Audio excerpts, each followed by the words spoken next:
So lalabas na si LF. Ayan na.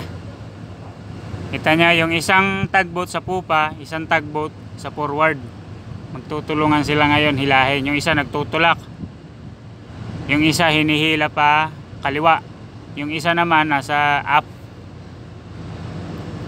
So saan kaya sila pupunta?